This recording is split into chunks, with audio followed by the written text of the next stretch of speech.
At the end of it all, is there anything that's really more important than your peace? I know we're striving for jobs and careers and education and status and relationships, but I wonder, are you really running after a relationship or striving for a relationship because of a relationship's sake? Do you want the career so that you can get the job, so that you can have the outcome, so that you can have the life, so that you can have the lifestyle, so that you can be comfortable and be secure, so that you can have, ultimately, peace? When we take things and we break them all the way down to the least common denominator, isn't all that I'm striving for and you're striving for ultimately about peace? Or rather, here's another question. Is the thing that we're looking for, once we get it, when we realize that the cost of having the thing is our peace, does that take away the prestige of having that thing, whether that thing is a relationship, an education, or a job? If you can't have peace, you can't have it. Because ultimately, peace is the goal. So I was challenged by a beautiful soul to write down a few thoughts I had about peace. Do you mind if I read those to you? Thank you. So I'm going to look off screen, but let me read this to you. Peace is the core of our existence. One could suggest that disease is the absence of peace in the body. As you breathe in and you breathe out, blood courses through your veins. The oxygen is taken to each organ. In that is a pattern. This is peace. Cancer is the body's way of attacking itself. The body is no longer at peace. Divorce. Divorce is when two people in covenant become devoid of peace. At the core of any relationship failure is the loss of peace. As we strive for relationships, monetary things, and status, the goal is to have, hold, and accomplish something that creates affirmation, confirmation, and fulfillment. This is the anatomy of peace. Whatever the deficit is, the void of peace must be filled. Some, or rather most, fill it fast and fill it with the first thing to come along. This is usually unhealthy, and depending on the behavior, it may become an addiction.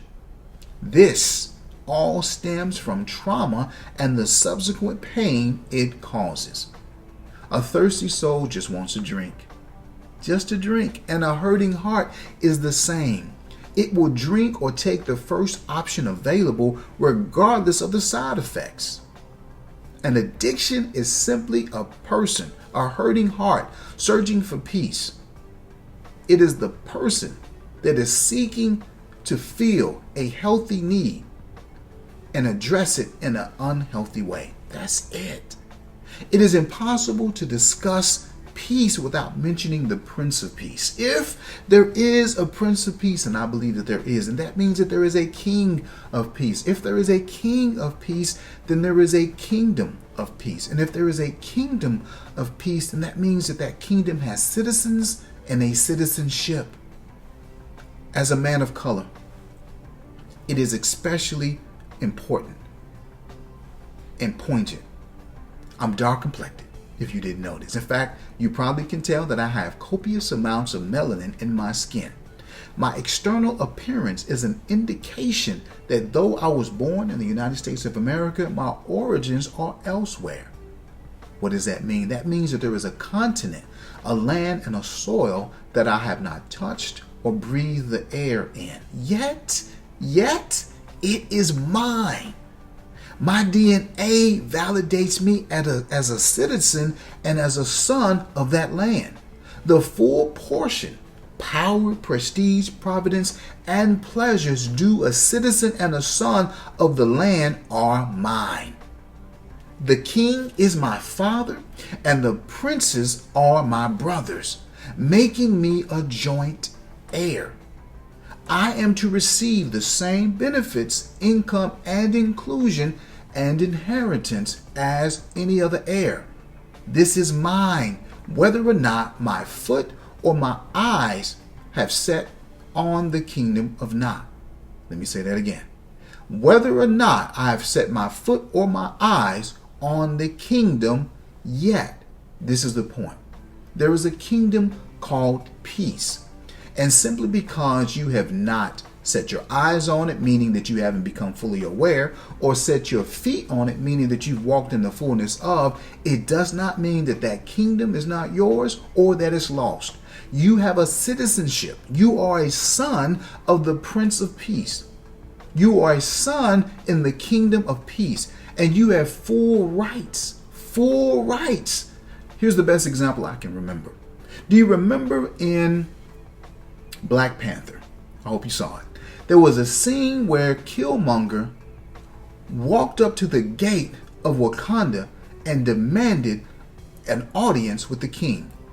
He showed a symbol that indicated that he was a part of the tribe. He was a part of the land, though he had never been to Wakanda. He had never set foot on that land, but he had a right to challenge the throne because of his bloodline.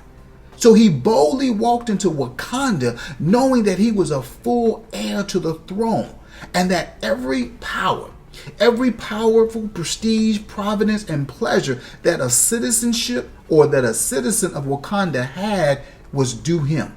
And I'm saying to you, change Wakanda and put in peace, because you are a full citizen of the kingdom of peace. And all you need to do is boldly go to the throne and say, I demand my peace. And please, please do me a favor. Don't allow any situation, circumstance, or environment to steal your peace. It's too valuable. The cost is too high. My name is Brian Keith. Thank you for listening.